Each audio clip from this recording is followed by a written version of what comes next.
तातो पानी तताउने गिजर पड्केर यूपीमा एकजना महिलाको देहान्त भयो। अब म तपाईहरुलाई तीनटा महत्त्वपूर्ण कारणहरु भन्न जाँदैछु जसले गर्दा आए दिन गिजरहरु पड्किरहेको छ। पहिलो नम्बरमा यदि तपाईको बाथरुममा चाहिँ गिजर अनि स्विच नजदिक अथवा छेउछेउमा छ भने तपाई नुहाउन जाँदाखेरि चाहिँ जहिले पनि स्विचलाई अफ गर्नुस्, किनभने यदि गिजरबाट पानी लिकेज भयो र स्विच बोर्डमा लाग्यो भने त्यसले गर्दा सर्ट सर्किट करेन्ट लाग्ने अनि गिजरसम्म ब्लास्ट हुन सक्छ।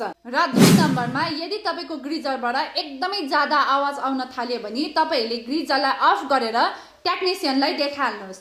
र तीन नम्बरमा कतिजनाले चाहिँ गिजरलाई अन गरेर अफ गर्नु नै बिर्सिनुहुन्छ र कतिजनाले त दिनभरि अथवा रातभरि पनि गिजरलाई अन गर्नुहुन्छ र यो कन्डिसनमा गिजर एकदमै ज्यादा हिट हुन्छ र ब्लास्ट हुने चान्स धेरै हुन्छ। त्यो भएर यो इन्फर्मेसनलाई सबैसँग शेयर गरिदिनुहोस् ताकि आउँदो दिनमा यस्तो खालको इन्सिडेन्ट अरु कसैलाई नहोस्।